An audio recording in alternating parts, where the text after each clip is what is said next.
pagi saudara-saudari sekalian, Shalom. Bagaimana kabarnya saudara-saudari sekalian pada hari ini? Saya percaya Tuhan tetap memimpin, memberikan kesehatan dan kesejahteraan bagi kita semua. Kita berkumpul kembali secara online untuk mengikuti ibadah pada pagi hari ini. Mari kita menenangkan hati, mengambil waktu teduh untuk memulai ibadah kita.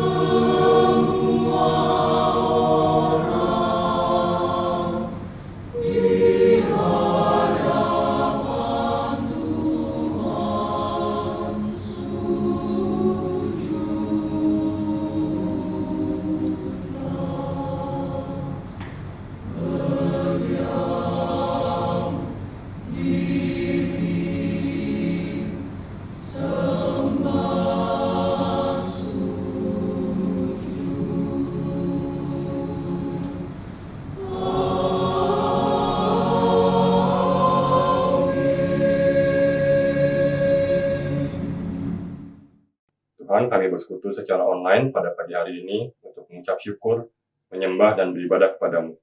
Kami mengucap syukur atas segala berkat dan pimpinan-Mu di sepanjang kehidupan kami. Jika pada pagi hari ini kami masih bisa berkumpul secara online untuk beribadah kepadamu, ini semua hanyalah karena berkat anugerah-Mu saja.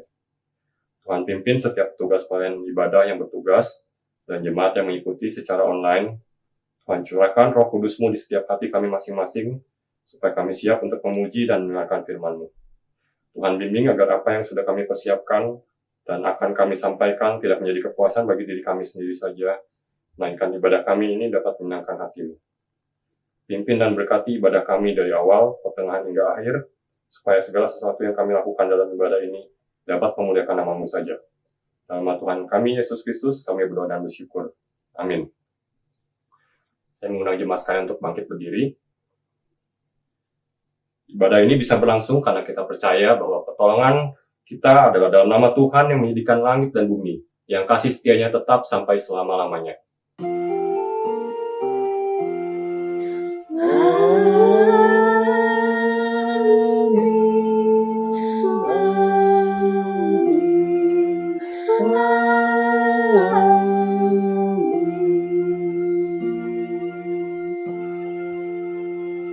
Kiranya kasih karunia dan damai sejahtera dari Allah, Bapa kita dan dari Tuhan Yesus Kristus menyertai jemaat sekalian. Mari kita bersyukur dan memuji nama Tuhan, karena semua keajaiban kasih-Nya yang telah dinyatakan dalam kehidupan kita. Ajaib Kau Yesus.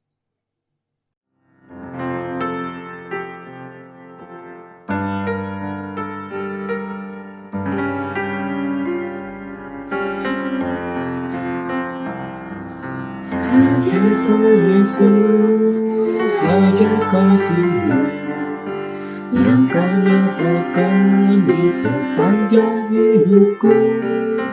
Dari segalanya yang Kau janjikan, bakal Kau beri bagiku. Banyaklah yang tak Kau buat dalam hidupku. Ku mau bersyukur, ku memuji-Mu, karena aku dapat membalas kasih-Mu. Sembah Kau Yesus Tuhan.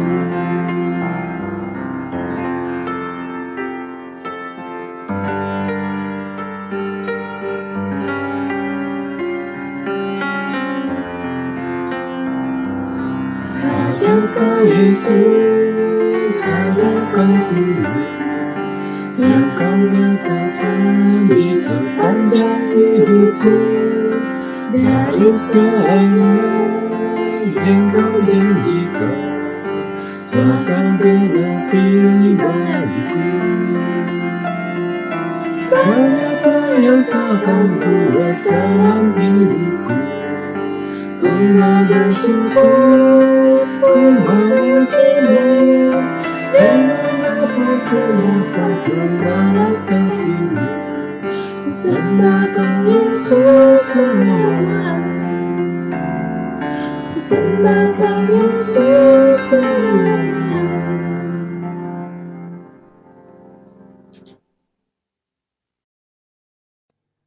Jemaat silakan duduk kembali. Nah, pengantar ibadah kita diambil dari Mazmur 57 ayat yang ke-10 hingga ayat yang ke-12. Aku mau bersyukur kepadamu di antara bangsa-bangsa, ya Tuhan. Aku mau bermazmur bagimu di antara suku-suku bangsa. Sebab kasih setiamu besar sampai ke langit, dan kebenaranmu sampai ke awan-awan. Tinggikanlah dirimu mengatasi langit, ya Allah. Biarlah kemuliaanmu mengatasi seluruh bumi. Kita mempersiapkan diri memasuki doa pengakuan dosa. Mari kita mengingat bahwa segala yang kita miliki pada saat ini adalah pemberian dari Tuhan. Tidak ada sesuatu yang dapat kita banggakan. Kita hanyalah orang berdosa yang telah diselamatkan oleh darah Yesus. Mari kita bersukacita dan mengabarkan Injil Tuhan. KPPK 310, ku hanya seorang berdosa.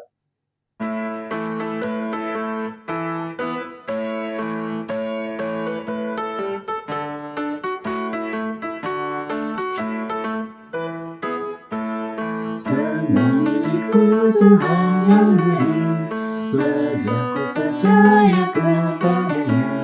Tiada yang dapat ku banggakan, ku hanya seorang berdosa. Ku hanya seorang berdosa, diselamatkan oleh-Nya. Ku puji Yesus dan muliakan Bapa, ku seorang berdosa. Selamatlah.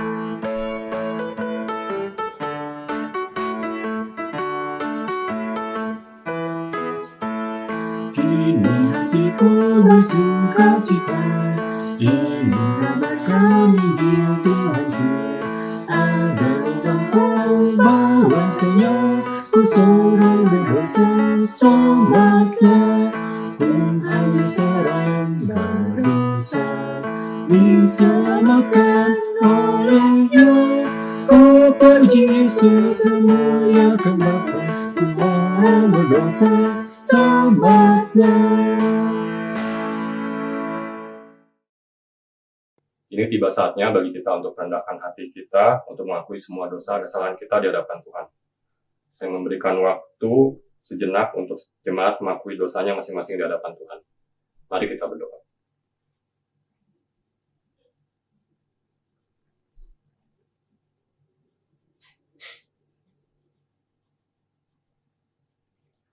Tuhan, terima kasih untuk darah Yesus yang telah tercurah di kayu salib untuk menebus dosa-dosa kami. Namun demikian, kami masih sering terjatuh dalam dosa dan menyakiti hati-Mu. Sering kami menyakiti orang-orang di sekeliling kami, teman, rekan kerja, maupun keluarga kami, baik dengan perkataan, perbuatan, maupun pikiran kami. Berikanlah kami hikmat kebijaksanaan, ya Tuhan, agar kami bisa selalu mengingat penebusan-Mu atas semua dosa kami, sehingga kami bisa tetap setia hidup di jalan-Mu saja. Dan terlebih dari itu, juga bisa mengabarkan Injil Tuhan ini ke orang-orang di sekitar kami. Demikianlah doa pengakuan dosa kami ini, ya Tuhan, yang kami serahkan hanya di dalam nama anak-Mu yang tunggal, Tuhan Yesus Kristus. Amin. Kini dengarkanlah berita anugerah dari Tuhan, yang diambil dari Mazmur 65 ayat yang ke-5. Berbahagialah orang-orang yang Engkau pilih dan yang Engkau suruh mendekat untuk diam di dalam pelataran-Mu. Kiranya kami menjadi kenyang dengan segala yang baik di rumah-Mu, di bait-Mu yang kudus. Demikianlah berita anugerah dari Tuhan. Amin. Saya percaya kita adalah orang-orang yang telah terpilih untuk mendekat beribadah pada Tuhan. Baiklah, ini bisa menjadi sumber kebahagiaan bagi kita. Kita mempersiapkan hati kita untuk mendengarkan firman Tuhan. Biarlah kita bisa menjadi bejana yang siap dibentuk oleh firman Tuhan. Hidup kita bisa dipakai sebagai alat di tangannya, bagaikan bejana.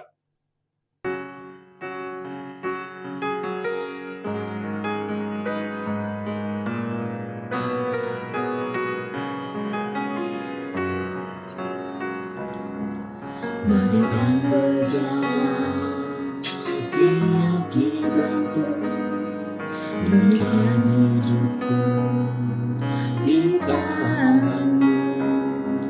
Dengan apa kuasa-Mu, ku dilayani selalu. Jadikan ku alam dalam-Mu,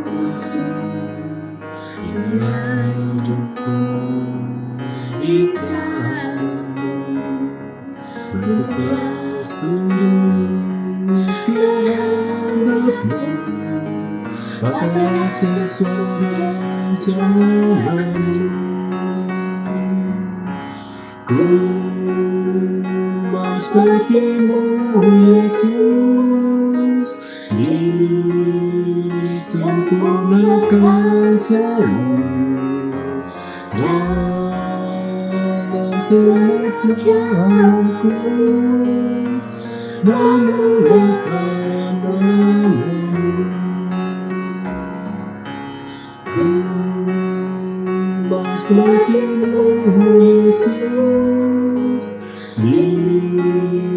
disempurnakan selalu dalam setiap jalanku, memuliakan nama-Mu,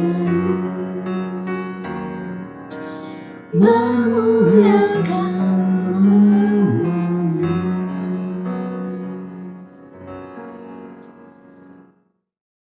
Selamat pagi saudara sekalian, kita bersyukur pada Tuhan atas kesempatan hari ini. Mari kita berdoa saudara sekalian. Terima kasih Bapa dalam surga atas kesempatan kami boleh beribadah di hari ini. Sekarang kami akan baca firman-Mu, kembali kami memohon Tuhan memberikan roh yang menuntun kami mengerti kebenaran-Mu. Dalam Yesus Tuhan kami berdoa. Amin. Kita akan membaca Lukas pasal 13 ayat 1-5. Pada waktu itu datanglah kepada Yesus beberapa orang yang membawa kabar tentang orang-orang Galilea yang darahnya dicampurkan Pilatus dengan darah korban yang mereka persembahkan. Yesus menjawab mereka, "Sangkamu orang-orang Galilea ini lebih besar dosanya daripada dosa semua orang Galilea yang lain karena mereka mengalami nasib itu? Tidak, kataku kepadamu. Tetapi jikalau kamu tidak bertobat, kamu semua akan binasa atas cara demikian. Atau sangkamu ke-18 orang yang mati ditimpa menara dekat Siloam lebih besar kesalahannya daripada kesalahan semua orang lain yang diam di Yerusalem? Tidak, kataku kepadamu, tetapi jikalau kamu tidak bertobat, kamu semua akan binasa atas cara demikian." Demikianlah firman Tuhan. Berbahagialah setiap orang yang mendengarkan firman Allah dan yang melakukan dalam hidupnya. Haleluya.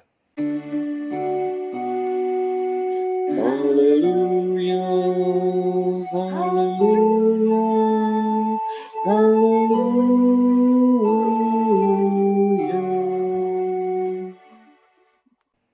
Saudara sekalian, ada sebuah konsep kuno yang telah ditinggalkan oleh umat manusia karena konsep itu terbukti secara ilmiah adalah salah.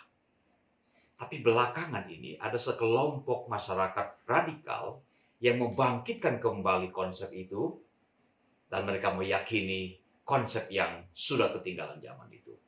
Konsep apakah itu? Bumi datar.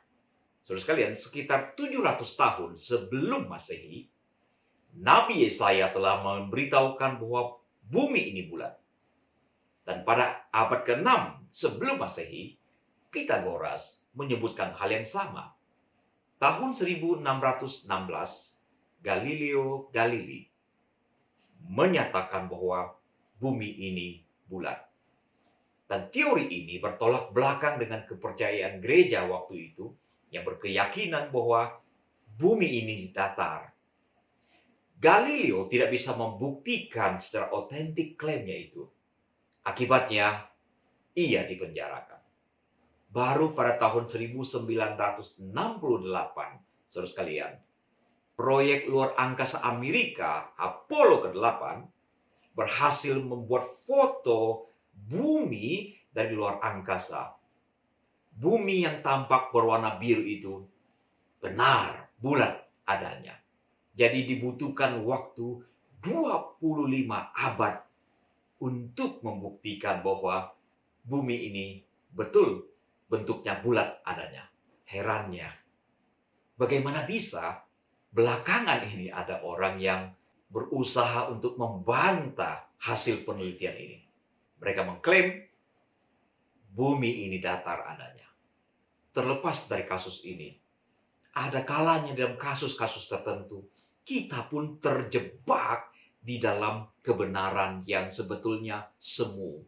Di dalam pembacaan Lukas 13 tadi, disebutkan beberapa orang datang membawa satu berita disampaikan kepada Yesus bahwa Pilatus telah melakukan sebuah tindakan yang sangat-sangat keji, yaitu membantai orang-orang Galilea yang sedang memberikan persembahan di Bait Allah di kota Yerusalem. Saudara sekalian, Pontius Pilatus adalah gubernur dari Romawi yang ditempatkan di wilayah Yudea sekitar tahun 26 hingga 37 Masehi. Satu saat ia menggunakan uang perbendaharaan dari Bait Suci untuk membangun saluran air sejauh 40 km. Dan ini menimbulkan protes besar di kalangan orang Yahudi. Ada puluhan ribu orang yang protes, dan pada waktu itu Pontius Pilatus dengan diam-diam mengirim pasukan dan membantai begitu banyak orang Yahudi yang memprotes. Apa tujuan orang-orang membawa berita ini kepada Yesus? Kemungkinan yang pertama adalah hanya sekedar menyampaikan berita yang sedang terjadi di seputar mereka. Kemungkinan yang kedua adalah menjadi sebuah peringatan bagi Yesus yang mengatakan bahwa dia akan menuju ke Yerusalem. Seolah-olah ada sebuah peringatan, hati-hati jangan ke Yerusalem, jangan ke wilayah Yudea, karena Pilatus sangat-sangat kejam. Tapi kemungkinan yang ketiga adalah mereka mengangkat isu itu sebagai sebuah bahan diskusi tentang dosa. Mengapa bisa orang-orang yang datang beribadah memberikan korban kepada Tuhan di rumah suci bisa dibantai, bisa dibunuh oleh orang jahat? Spekulasi bermunculan pada waktu itu. Orang-orang Galilea berkeyakinan bahwa orang-orang yang mati di Bait Suci itu adalah orang yang telah melakukan dosa yang begitu serius, karena itu mereka dihukum oleh Tuhan. Saudara sekalian, mendengar pemikiran seperti ini, Yesus berusaha untuk mengoreksi pemikiran mereka yang totali salah. Itu sebabnya Yesus berkata, "Sangkamu orang-orang Galilea ini lebih besar dosanya daripada dosa semua orang Galilea yang lain karena mereka mengalami nasib ini? Tidak. Kataku kepadamu, tetapi jikalau kamu tidak bertobat, kamu semua akan binasa atas cara demikian." Dan kemudian Yesus juga menceritakan sebuah peristiwa yang juga terjadi di kota Yerusalem, yaitu sebuah menara yang roboh kemudian menimpa orang-orang, dan dikatakan ada 18 orang tewas tertimpa oleh menara itu. Yesus berkata, "Atau sangkamu ke-18 orang yang mati ditimpa menara dekat Siloam lebih besar kesalahannya daripada kesalahan semua orang lain yang diam di Yerusalem? Tidak. Kataku kepadamu, tetapi jikalau kamu tidak bertobat, kamu semua akan binasa atas cara demikian." Saudara sekalian, dari perkataan Tuhan Yesus ini kita dapat menarik kesimpulan bahwa menurut Tuhan Yesus, para korban itu memang adalah orang yang berdosa. Tetapi dosa mereka, baik orang yang dibantai oleh Pilatus maupun orang yang mati tertimpa oleh menara Siloam, itu dosanya tidaklah lebih besar dan pelanggaran mereka tidak lebih besar daripada orang-orang di Galilea maupun penduduk kota suci Yerusalem. Saudara sekalian, kalau kita berpikir bahwa para korban itu adalah orang yang berdosa, maka pertanyaannya adalah, apakah karena mereka berbuat dosa, lalu mereka sekarang tertimpa bencana sebagai sebuah penghukuman Tuhan atas diri mereka? Nah, untuk menjawab ini memang sulit, saudara. Tergantung kata binasa yang Yesus maksudkan di ayat yang ketiga dan ayat yang kelima. Jika kata binasa itu berarti harafiah, itu berarti bahwa orang Galilea dan penduduk Yerusalem juga akan mengalami kesusahan penderitaan fisikal yang sama, yang kemungkinan mengacu pada peristiwa tahun 70 ketika Yerusalem dan seluruh Israel dibinasakan. Tetapi jika binasa itu bermakna kiasan, maka besar kemungkinan yang terjadi dengan para korban yang mengalami musibah itu tidak ada sangkut pautnya dengan dosa yang mereka alami. Maksud saya adalah bukan lantaran mereka melakukan sebuah dosa, lalu sekarang mereka dihukum oleh Tuhan. Saya berkeyakinan bahwa sebuah musibah bisa saja adalah sebuah penghukuman Tuhan, sebuah teguran Tuhan atas dosa yang dilakukan oleh orang-orang tertentu. Namun demikian, kita tidak boleh menarik sebuah kesimpulan yang bersifat general bahwa setiap kali orang mengalami musibah itu berarti sedang dihukum oleh Tuhan. Tidak bisa seperti itu. Banyaknya tokoh-tokoh Alkitab yang mengalami penderitaan fisik, bahkan Yesus Kristus yang mengalami kematian yang begitu tragis, menopang pemikiran yang saya sebutkan tadi. Saudara sekalian, karena meyakini bahwa para korban adalah orang yang berdosa besar, maka si pembawa berita, termasuk barangkali warga Galilea, berkeyakinan bahwa mereka yang tidak mengalami musibah itu berarti tidak melakukan sebuah dosa yang besar. Dengan kata lain, mereka merasa diri mereka lebih benar daripada orang-orang yang mengalami musibah. Fenomena merasa diri benar itu bukan hanya terjadi di dalam bagian ini. Di dalam Alkitab, kita bisa menemukan ada banyak peristiwa di mana orang-orang merasa dirinya benar di hadapan Tuhan. Nah, fenomena merasa diri benar juga terjadi kepada Simon Petrus. Perhatikan kata-kata Alkitab. Sejak waktu itu Yesus mulai menyatakan kepada murid-muridnya bahwa ia harus pergi ke Yerusalem dan menanggung banyak penderitaan dari pihak tua-tua, imam-imam kepala, dan ahli-ahli Taurat, lalu dibunuh dan dibangkitkan pada hari ketiga. Coba saudara bayangkan, seandainya mendengar kata-kata itu, Petrus berkata seperti ini, "Oh, berarti guru akan segera meninggal ya? Siap-siapkan diri guru. Jangan lupa buat surat wasiat. Nanti saya akan mengatur kebaktian penghiburan, lalu kemudian akan menguburkan jasad guru di pekuburan yang baik." Kalau Petrus berkata seperti itu, barangkali seseorang akan menampar mulutnya, karena itu kurang ajar. Petrus tidak bersikap seperti itu. Apa yang Petrus lakukan adalah dia menarik Yesus ke samping dan menegur Yesus. Dia berkata seperti ini, "Tuhan, kiranya Allah menjauhkan hal itu. Hal itu sekali-kali tak akan menimpa engkau." Saudara sekalian, ketika mengucapkan kata-kata ini, Petrus yakin betul bahwa apa yang menjadi sikap dia dan kata-kata dia adalah baik dan tepat adanya. Lagi pula apa yang dikatakan Petrus sangat baik, bukan? Dia peduli pada gurunya. Saya rasa kita semua pun akan melakukan hal yang sama kalau kita ada di depan Yesus pada waktu itu. Saudara-saudara, jika perikop tadi berhenti sampai di situ saja, maka kita akan mengira bahwa Petrus telah melakukan sesuatu yang terpuji, terhormat, dan sangat baik untuk Yesus Kristus. Namun mari kita lihat apa respon Tuhan Yesus. Maka Yesus berpaling dan berkata kepada Petrus, "Enyala iblis, engkau suatu batu sandungan bagiku. Sebab engkau bukan memikirkan apa yang dipikirkan Allah, melainkan apa yang dipikirkan manusia." Saudara sekalian, lihat. Yesus berkata, "Enyala iblis, engkau sebuah batu sandungan bagiku."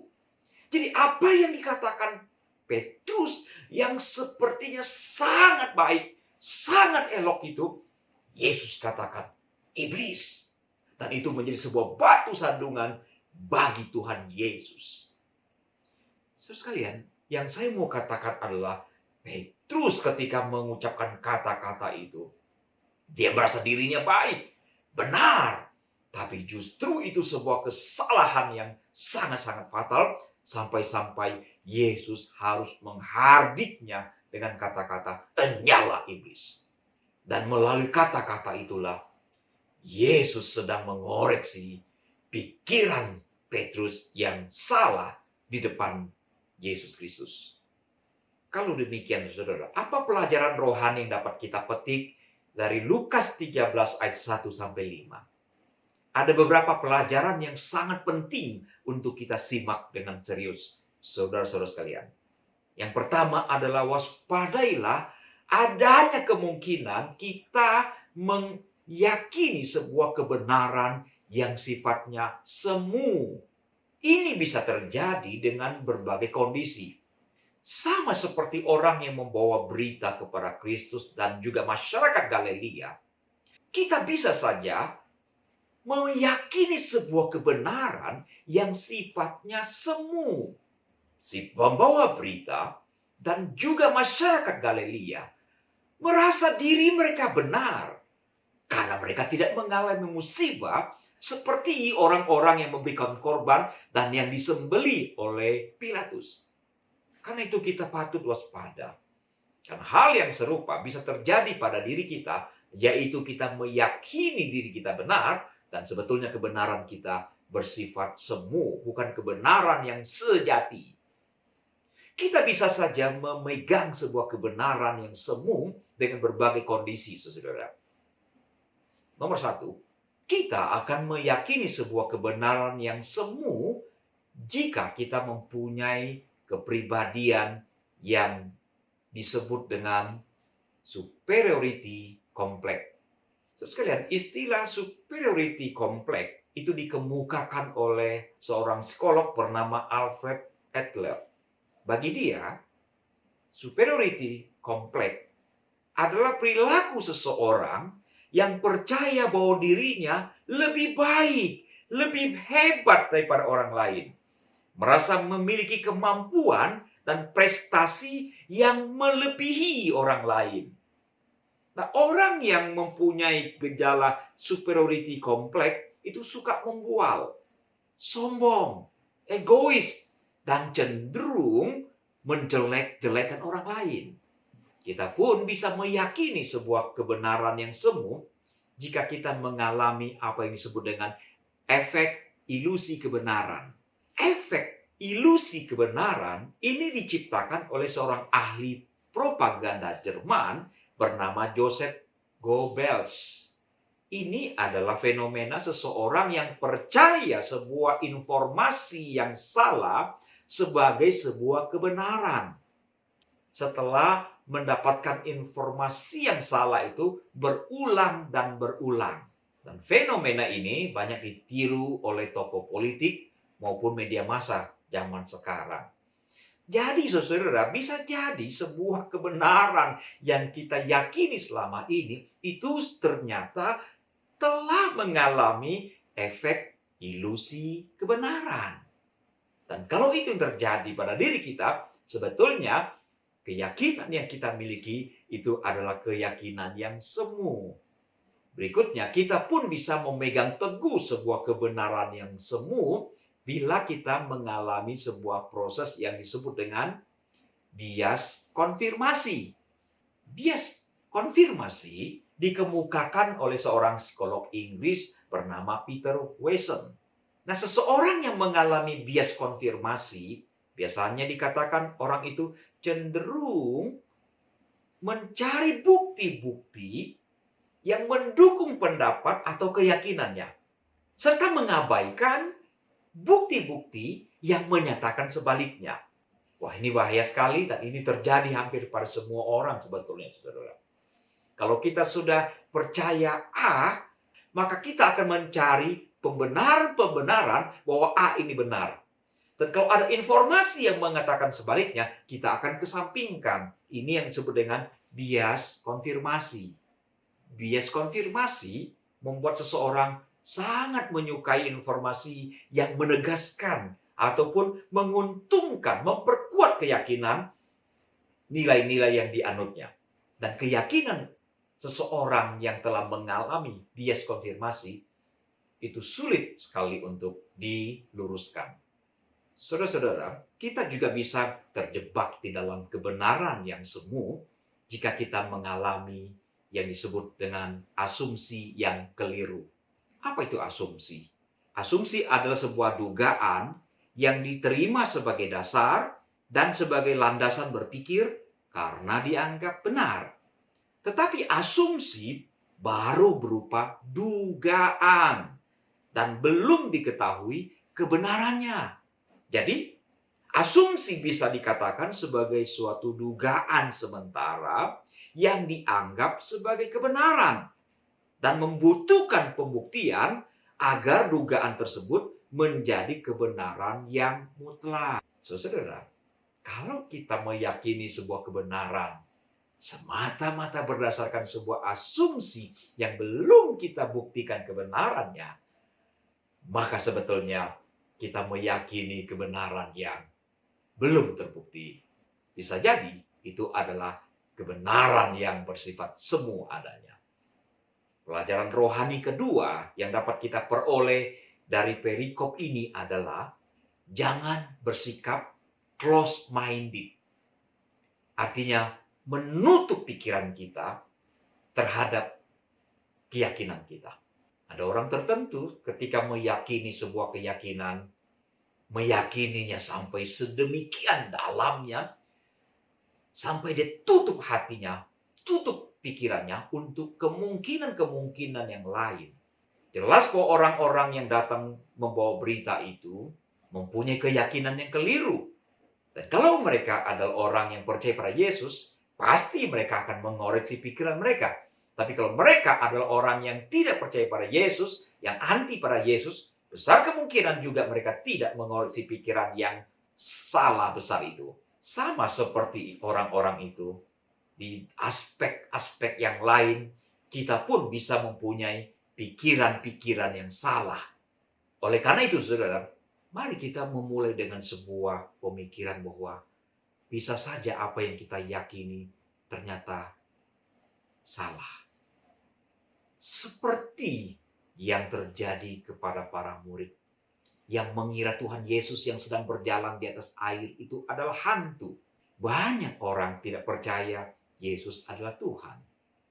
Tetapi jangan lupa, juga banyak orang yang mengira hantu itu adalah Tuhan. Biasanya orang-orang melihat tanda-tanda tertentu, lalu menafsirkan tanda-tanda itu. Ibu-ibu kalau sudah melihat langit gelap dan mendung berat, pasti akan cepat-cepat mengangkat jemuran, karena tanda-tanda hujan akan tiba. Ada kalanya betul, tapi ada kalanya meleset juga. Di dalam banyak hal memang kesimpulan kita betul. Tetapi itu tidak berarti bahwa kesimpulan kita selalu betul. Karena itu kita tidak boleh close-minded, menutup pikiran kita dari apa yang kita yakini. Setiap orang harus sadar bahwa dirinya adalah manusia, bukan Tuhan. Karena hanya Tuhan yang tidak mungkin berbuat salah. Jika Tuhan berbuat salah, pasti dia bukan Tuhan. Dan orang yang tidak sadar dirinya adalah manusia yang bisa salah dan sering kali salah, itu bisa menyalahkan Tuhan yang tidak mungkin salah itu. Bahkan merasa lebih pintar, lebih hebat daripada Tuhan. Kita tidak boleh close-minded. Termasuk untuk sesuatu keyakinan yang sudah turun-temurun, yang belum teruji kebenarannya. Termasuk klaim-klaim agama sekalipun, layak dipertanyakan. Dan Alkitab mempersilahkan kita menguji roh, menguji kebenaran yang diajarkan kepada kita. Apa betul seperti itu adanya? Itulah sebabnya Timotius diingatkan oleh Paulus, awasilah dirimu, awasilah ajaranmu. Itu berarti ada potensi Timotius bisa salah mengajar. Karena itu dia harus menguji, memeriksa ajarannya agar tidak salah di dalam pengajarannya. Sungguh, saudara, Alkitab tidak melarang kita untuk menguji kebenaran. Bahkan Alkitab menantang kita untuk menguji setiap kebenaran. Sejauh kita mengujinya dengan baik dan benar. Dengan menggunakan alat yang tepat dan metode yang pas. Mikroskop dan teleskop memang adalah alat. Tapi untuk melihat apa, itu menjadi penting kita menggunakan alat yang mana. Tidak boleh salah menggunakan alat. Kalau saudara mau lihat bintang, tidak mungkin pakai mikroskop. Begitu juga kalau saudara mau lihat kuman, tidak mungkin menggunakan teleskop. Sungguh menyedihkan, ada orang-orang tertentu yang menyimpan, membela, bahkan menyembah mati-matian seonggok emas yang belum dia buktikan keasliannya. Emas yang murni pasti lulus dari ujian api. Bahkan semakin diuji dengan api, emas itu akan semakin murni adanya. Tetapi emas palsu tidak mungkin bisa lulus dari ujian api. Api akan membuktikan kepalsuan atau keaslian dari emas itu sendiri. Sesuatu yang asli dan yang sejati tidak takut untuk diperiksa. Tetapi sesuatu yang palsu takut ditelanjangi. Karena itu mengajak orang untuk close-minded. Tidak boleh mempertanyakan, tidak boleh kritis terhadap sebuah ajaran adalah cara yang paling efektif untuk tinggal di dalam kebodohan dan di dalam kebenaran yang semu. Dan di dalam banyak kasus itu adalah metode iblis agar seseorang tetap tinggal di dalam kegelapan dan tidak bisa melihat kebenaran dengan benar. Orang-orang yang close-minded adalah orang-orang yang bodoh dan yang mungkin saja mengalami kematian karena kebodohannya itu. Saudara sekalian, itu sebabnya kita tidak boleh memperhambakan diri kita kepada sebuah kebenaran yang belum teruji kebenarannya. Dan jangan pernah kita membeli berlian semata-mata karena kilauannya. Karena bisa saja berlian yang palsu mempunyai kilauan yang lebih cemerlang daripada berlian asli. Saya yakini bahwa seseorang tidak akan keluar dari kebenaran yang semu jika ia tidak punya niat untuk mencari kebenaran. Tapi yang ada adalah menutup dirinya, menutup pikirannya, menutup hatinya terhadap pengajaran-pengajaran yang sehat dan yang benar. Menutup matanya, menutup hatinya terhadap kemungkinan adanya kebenaran yang lebih sejati, lebih benar. Saudara sekalian, di Jepang ada sebuah aliran sesat yang bernama Aum Shinrikyo yang didirikan oleh Shoko Asahara. Shoko Asahara adalah seorang tunanetra. Dia mempelajari agama Kristen dan agama Buddha, melakukan sinkritisme, pencampuran agama. Dia berhasil merekrut begitu banyak pengikut, saudara. Konon kabarnya dia merekrut puluhan ribu pengikut. Satu saat dia memerintahkan para pengikutnya untuk melepaskan gas sarin di sebuah stasiun bawah tanah di kota Tokyo. Pengikut Shoko Asahara ada yang dari kalangan intelektual, termasuk dokter. Seorang dokter yang kemudian tertangkap memberikan kesaksian bagaimana dia melepaskan gas sarin. Semula ia merasa prihatin karena kalau dia membuka gas sarin di tangannya, maka seorang wanita di depannya pasti akan tewas. Tapi dia menekan hati nuraninya karena dia yakin bahwa apa yang diajarkan oleh Shoko Asahara, gurunya itu tidak mungkin salah. Karena itu dia melakukan perintah Shoko Asahara dan menimbulkan korban yang begitu banyak. Jelas pelaku ini menutup pikirannya bahwa gurunya pasti benar. Akhirnya Shoko Asahara ditangkap, dipenjarakan, dan kemudian dieksekusi mati beberapa tahun yang lalu. Saya yakini bahwa seseorang akan keluar dari kebenaran yang semu jika ia buka dirinya bahwa dirinya mungkin saja memegang sebuah keyakinan yang salah, berpotensi untuk mendapatkan kebenaran yang sejati. Itu sebabnya kita tidak boleh close-minded, mengunci keyakinan, mengunci pikiran kita. Sebaliknya kita terus mencari dan menguji kebenaran. Saudara sekalian, pelajaran rohani yang ketiga adalah merasa diri benar. Kita mendapatkan kesan yang kuat bahwa orang-orang yang datang membawakan berita, termasuk warga Galilea, mempunyai asumsi yang keliru terhadap para korban yang mengalami kecelakaan. Asumsi seperti ini akan diikuti dengan asumsi yang lain lagi, yaitu bahwa mereka-mereka yang tidak mengalami musibah itu berarti tidak berdosa, lebih baik daripada orang lain. Mereka bisa meyakini hal itu karena mereka merasa tidak mendapatkan hukuman dari Tuhan. Dan betullah kata Tuhan Yesus, hanya orang sakit yang membutuhkan tabib. Dan orang yang tidak merasa sakit tidak membutuhkan tabib. Maka tidak mengherankan, dalam sebuah perikop yang sangat pendek, yang hanya berisi 5 ayat ini, Tuhan Yesus menegaskan 2 kali tentang pentingnya pertobatan. Saudara sekalian, merasa aman di tempat yang tidak aman akan membuat orang menjadi lengah.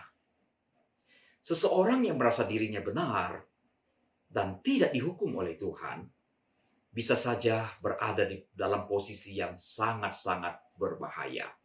Seseorang pernah berkata bahwa walaupun dia melakukan banyak dosa, tapi Tuhan tetap baik. Tuhan memberkati dia, pekerjaan yang lancar, bahkan Tuhan menyiapkan rumah buat dia.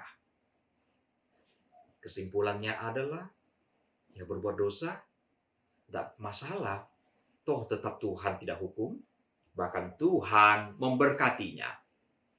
Pola pikir seperti ini, asumsi yang salah seperti ini, berbahaya bagi spiritualitas seseorang. Saudara sekalian, seorang pendosa yang tidak dihukum oleh Tuhan, minimal ada 3 pengertian, saudara. Pertama, Tuhan sabar menanti pertobatan orang itu. 2 Petrus 3 ayat 9. Kemungkinan yang kedua, tidak dihukum berarti belum dihukum. Bangsa Amalek yang mengganggu dan yang berbuat dosa serius terhadap orang-orang Israel ketika mereka keluar dari tanah Mesir, itu dihukum oleh Tuhan, dihajar oleh Tuhan, kira-kira 440 tahun kemudian. Dan kemungkinan yang ketiga, tidak dihukum oleh Tuhan. Itulah penghukuman. Dan saya tambahkan satu lagi. Diberkati oleh Tuhan, bisa jadi itu adalah sebuah penghukuman juga. Saudara sekalian, selama ini konsep hukuman selalu dalam bentuk sesuatu yang negatif. Pukulan, penderitaan, bencana, dan sebagainya. Mungkinkah tidak dihukum adalah hukuman? Dan diberkati, mungkinkah juga adalah sebuah hukuman? Nah, untuk memahami konsep ini, kita perlu memahami bahwa Allah bisa murka terhadap orang-orang yang tegar hatinya setelah berulang-ulang diberi kesempatan untuk bertobat. Saya tahu tidak terlalu banyak rohaniwan yang berbicara tentang konsep ini. Karena sebagian besar di antara kita mempunyai keyakinan bahwa Tuhan begitu baik. Tuhan terlalu baik. Apapun dosa dan pelanggaran kita, Tuhan pasti akan mengampuninya. Ada benarnya, tapi juga ada tidak benarnya konsep ini, saudara. Tidak proporsional teologi seperti ini. Sebab Allah tetap bisa murka kepada orang yang berbuat dosa. Mari kita pahami bersama bahwa anugerah Allah yang luar biasa itu bukanlah barang murahan yang diobral begitu saja. Jika seseorang tidak menghargainya, jangan salahkan Tuhan. Tuhan tidak memberi kesempatan bagi orang yang sengaja menolak dan mengeraskan hati melawan Tuhan. Benarkah demikian? Saudara, bukankah kita juga tahu ada ayat yang mengatakan bahwa ada dosa yang tidak akan diampuni oleh Tuhan, baik di dunia ini maupun di dunia yang akan datang, yaitu dosa menghujat Roh Kudus. baik dalam PL maupun PB, Tuhan akan melakukan sebuah tindakan yang sangat-sangat radikal terhadap orang-orang yang tegar hatinya. Kita melihat bagaimana sikap Tuhan terhadap Firaun. Di dalam tulah pertama sampai tulah kelima, Tuhan memberi kesempatan bagi Firaun untuk bertobat. Dia bertobat, tapi dia kemudian mengeraskan hati lagi. Dia bertobat dan dia mengeraskan hati lagi. Nah, sampai waktunya tiba, Alkitab mengatakan Tuhan mengeraskan hati Firaun. Ini bukanlah rencana Tuhan. Ini semata-mata adalah sebuah sebab akibat. Di dalam perjanjian baru, Tuhan Yesus sering kali mengajar dengan perumpamaan. Salah satu tujuannya adalah supaya orang-orang yang mendengarkan pengajarannya tidak mengerti apa yang diajarkan. Dan tujuan akhirnya adalah jelas. Tuhan Yesus berkata seperti ini. Supaya sekalipun melihat, mereka tidak menanggap. Sekalipun mendengar, mereka tidak mengerti. Supaya mereka jangan berbalik dan mendapat ampun.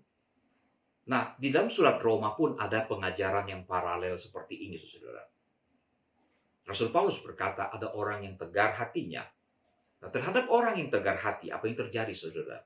Paulus berkata, Allah membuat mereka tidur nyenyak, memberikan mata untuk tidak melihat, dan telinga untuk tidak mendengar, sampai kepada hari sekarang ini. Saudara sekalian, jika kita paham konsep ini, itu akan memudahkan kita memahami bahwa tidak dihukum adalah hukuman. Bahkan diberkati bisa jadi adalah sebuah penghukuman. Mari saya lanjutkan penjelasan saya, saudara sekalian. Ketika bangsa Niniwe berbuat dosa, Tuhan berencana membinasakan mereka. Lalu dia mengutus Yunus untuk memberikan ancaman kepada mereka. Dan ternyata mereka bertobat dan mereka diampuni. Tuhan menyesal dan mereka tidak jadi dihukum. Ketika dihajar dengan babak belur, banyak orang justru bertobat. Niniwe lebih sensitif. Ketika diberikan ancaman yang pendek, mereka bertobat secara massal. Dan Tuhan menerima pertobatan mereka. Nah, terhadap orang-orang tertentu, bisa saja Tuhan memberikan sebuah treatment tertentu, misalnya dengan membiarkan mereka hidup dengan leluasa, bahkan memberikan berkat yang berkelimpahan. Sehingga pada akhirnya orang-orang seperti ini tidak merasa butuh dengan Tuhan. Bahkan memandang rendah Tuhan. Hampir mustahil seseorang datang mencari Tuhan. Di dalam keberdosaan mereka, tapi mereka hidup dengan jaya, makmur, sehat, dan kuat. Anak yang terhilang itu, saudara, jika ia berhasil menjalankan bisnis dan dia menjadi lebih kaya 100 kali lipat dari ayahnya, maka dia tidak pernah bertobat dari kesalahannya.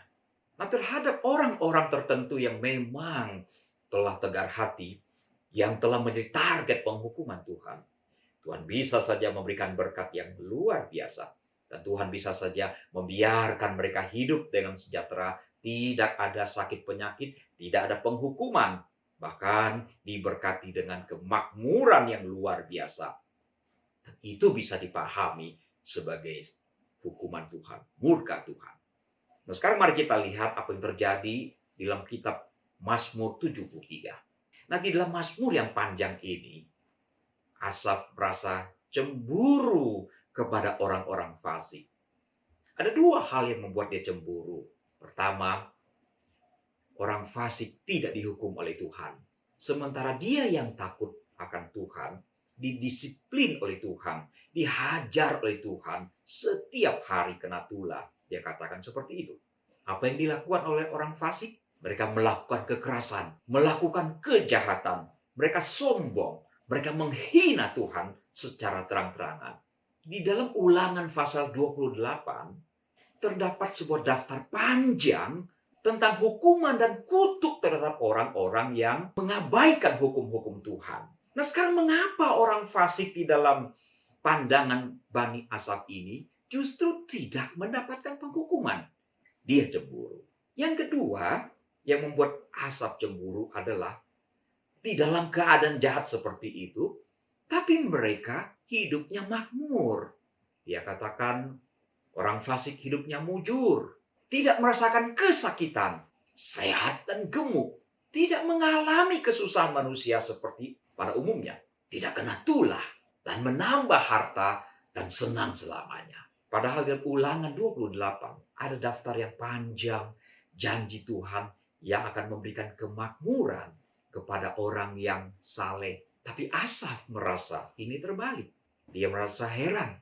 Mengapa terbalik? Justru orang fasik yang diberkati luar biasa. Gerhard von Rad, seorang teolog dari Jerman, berkata seperti ini, saudara. Bahwa di dalam Mazmur 73 ini, kata kemakmuran yang digunakan di dalam bahasa Ibrani adalah shalom. Yang berasal dari kata shalom, yang berarti lengkap atau penuh, sehat dan kuat, selamat dan sejahtera, tidak ada peperangan. Sementara itu, saudara, di dalam kitab yang lain dikatakan Allah itu adalah sumber dari shalom itu sendiri. Berarti orang fasik mendapatkan sejahtera, mendapatkan shalom dari Tuhan. Ini yang membuat Bani Asaf tidak mengerti dan dia cemburu. Bob Devinbaur berkata bahwa pemazmur bukanlah seorang asketik. Nah, seorang penganut asketik menolak materi karena dianggap jahat, sumber dosa. Tapi pemazmur bukan seperti itu. Dia sebagai seorang Ibrani yang taat, protes kepada Allah. Mengapa orang fasik yang diberkati? Demikian penjelasan Bob Devinbaur. Sungguh Asaf tidak mengerti. Dia berkata, tetapi ketika aku bermaksud untuk mengetahuinya, hal itu menjadi kesulitan di mataku. Sampai aku masuk ke dalam tempat kudus Allah dan memperhatikan kesudahan mereka. Sesungguhnya di tempat-tempat yang licin, kau taruh mereka. Kau jatuhkan mereka hingga hancur. Betapa binasa mereka dalam sekejap, lenyap, habis oleh karena kedahsyatan. Seperti mimpi pada waktu terbangun, ya Tuhan, pada waktu terjaga, rupa mereka kau pandang hina. Jika demikian adanya, saudara, apa kesimpulan saudara? Mengapa orang fasik di dalam Mazmur 73 tidak mendapatkan penghukuman dan justru mendapatkan kesuksesan dan kemakmuran yang luar biasa? Bukankah itu adalah penghukuman bagi dia? Sehingga dia tidak lagi bertobat. Dia tidak merasa sakit, karena itu dia tidak membutuhkan tabib yang akan menyembuhkannya. Saudara sekalian, betapa malangnya seseorang yang meyakini ketidakbenaran sebagai sebuah kebenaran. Tanggal 7 Desember tahun 1941, tentara Jepang menyerang Angkatan Laut Amerika di Pearl Harbor, Hawaii. Presiden Amerika Franklin Roosevelt sangat murka dan menyatakan perang terhadap Jepang. Karena penyerangan itu terjadilah Perang Pasifik dari tahun 1941 sampai 1945. Sehari setelah penyerangan itu, Jepang berhasil menguasai Pulau Guam di Pasifik yang diduduki oleh Amerika. Pada tahun 1944, Amerika menyerang Jepang di Pulau Guam. Ribuan tentara Jepang melarikan diri ke hutan. Banyak yang berhasil ditangkap, banyak yang mati di hutan karena kelaparan dan penyakit. 28 tahun kemudian, tanggal 24 Januari 1972, dua orang pemburu di Pulau Guam menemukan seseorang yang sudah sangat renta, sangat-sangat memprihatinkan. Dan pria parubaya itu adalah tentara Jepang yang bertahan di hutan itu selama 28 tahun. Pria itu bernama Soichi Yokoi. Pada siang hari, Yokoi akan bersembunyi di bawah tanah di sebuah lubang yang dia buat. Menjelang petang dia keluar untuk mencari makanan. Petang itu, Yokoi terkejut mendapati ada dua orang. Dan dua pemburu pun terkejut melihat ada seseorang di dalam hutan itu. Yokoi bahkan dikatakan berusaha merebut satu senjata, tapi tidak berdaya karena kondisi fisiknya sangat-sangat lemah. Akhirnya kedua pemburu ini menodongkan senjatanya dan membawa pria ini ke kantor polisi. Nah, sebelum digiring ke kantor polisi, Yokoi menangis meminta supaya dia dibunuh. Karena dia sangat-sangat takut akan menjadi tawanan perang. Beberapa minggu kemudian, Soichi Yokoi diterbangkan ke Jepang. Sampai di Jepang dia melihat Gunung Fuji. Ketika melihat Gunung Fuji, Soichi Yokoi menangis melihat gunung itu. Kepulangan dia disambut dengan meriah oleh masyarakat Jepang. Banyak orang bersimpati memberikan hadiah. Bahkan ada yang mengajaknya menikah. Ketika dia sampai di kampung halamannya, dia menangis lagi, saudara. Karena apa?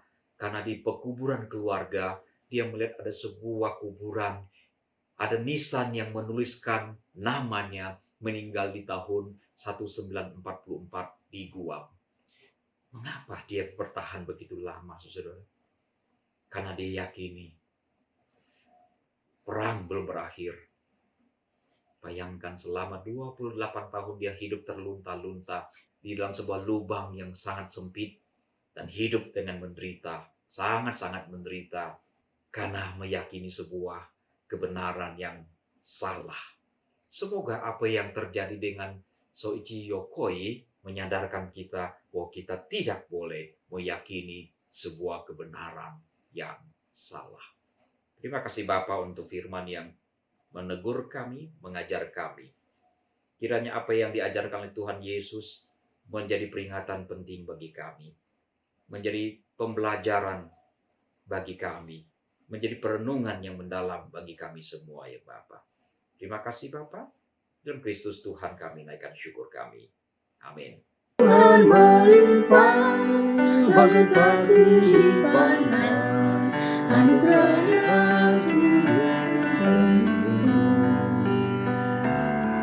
sukacita melimpah, angkat tangan menyembah, puji muliakan Dia selamanya. Bangau yang diladang tak kekurangan, batu yang digunung harum semerbak, Allah yang Maha Kuasa tiap hari memberkati, bumi tumbuhkan tunas buah kasih sejati. Berkat Tuhan melimpah bagai pasir di pantai, anugerahnya turun. Sukacita melimpah, angkat tangan menyembah, puji muliakan Dia selamanya. Puji muliakan Dia selamanya.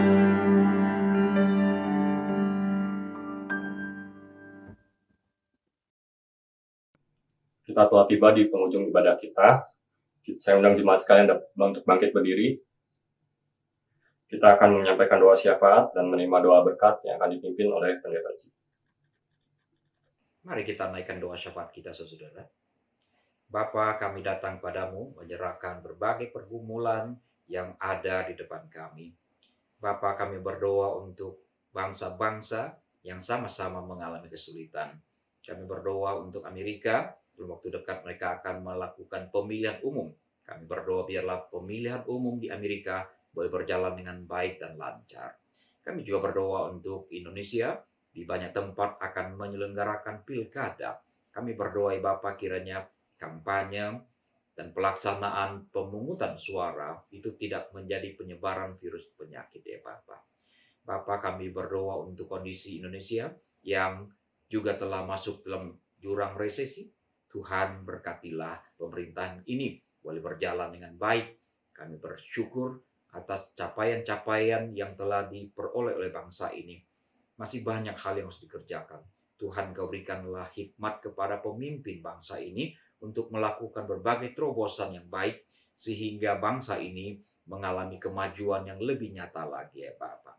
Kami berdoa untuk kondisi cuaca yang kurang begitu kondusif dalam waktu belakangan ini. Bahkan disebutkan akan ada badai El Nino yang akan memberikan curah hujan yang banyak bagi negeri ini. Tuhan, kami berdoa kiranya pemerintah daerah dan pemerintah pusat boleh melakukan tindakan-tindakan preventif yang baik sehingga curah hujan yang banyak ini tidak menjadi ancaman bagi masyarakat Indonesia. Kami juga berdoa sebentar akan ada liburan panjang.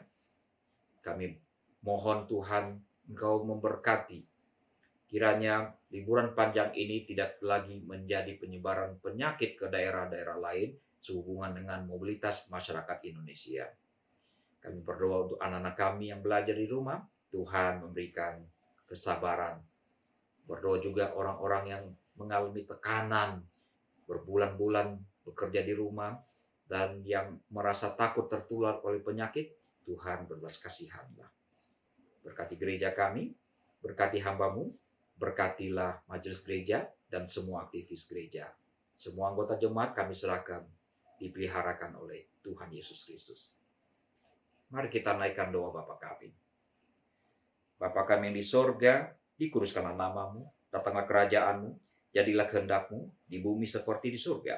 Berikanlah kami pada hari ini makanan kami yang secukupnya, dan ampunilah kami akan kesalahan kami, seperti kami juga mengampuni orang yang bersalah pada kami. Dan janganlah membawa kami ke dalam pencobaan, tapi lepaskanlah kami daripada yang jahat, karena Engkaulah yang mempunyai kerajaan dan kuasa dan kemuliaan sampai selama-lamanya. Amin. Sekarang arahkanlah hatimu kepada Tuhan. Jadilah saksi Kristus. Terpujilah Tuhan. Terimalah berkat Tuhan. Tuhan memberkati engkau dan melindungi engkau. Tuhan menyinari engkau dengan wajah-Nya dan memberi engkau kasih karunia. Tuhan menghadapkan wajah-Nya kepadamu dan memberi engkau damai sejahtera sekarang sampai selama-lamanya. Haleluya.